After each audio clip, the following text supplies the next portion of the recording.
Okay, welcome everybody. In this video here, what I'm going to try to do is explain to you business valuation. And we're going to do it in as simplified terms as I can give it to you, because business valuation applies whether you're going to sell your business or whether you're looking to buy a business. And we need to think about it in terms of how do we value a company. If you like what we're seeing here, make sure you like and subscribe. We are on all the socials. We are on Twitter, Facebook, Instagram, and YouTube. Make sure you're subscribing, liking, whatever it is you need to do to make sure you're following us if you like these videos and you want to see more of them. Now, let's dive into what it takes to actually value a business. And I'm going to cut through a whole bunch of stuff because there are tons of things that ultimately impact it. Interest rates impact it. Inflation impacts it. Growth of earnings impacts it. Decelerating growth impacts it. Are you in a safe business with recurring revenue? Are you not?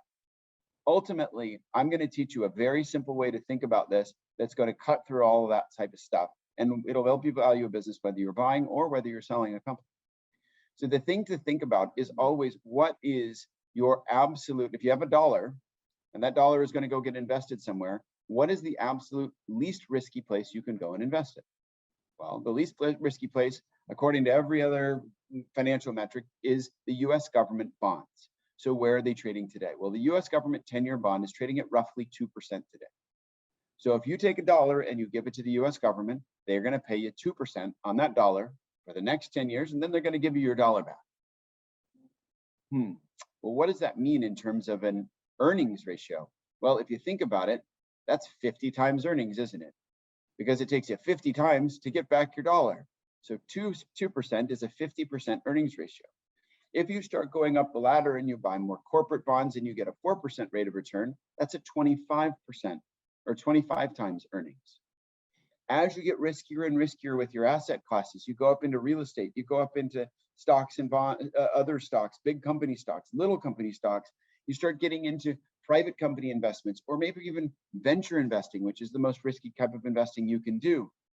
Where do the expectations start to lie? It is all a relative interest rate based on what that risk-free rate of return is, which is that 2%. So in today's environment, when we're looking at this, what are people looking at when they're trying to figure out how much they should get as a rate of return?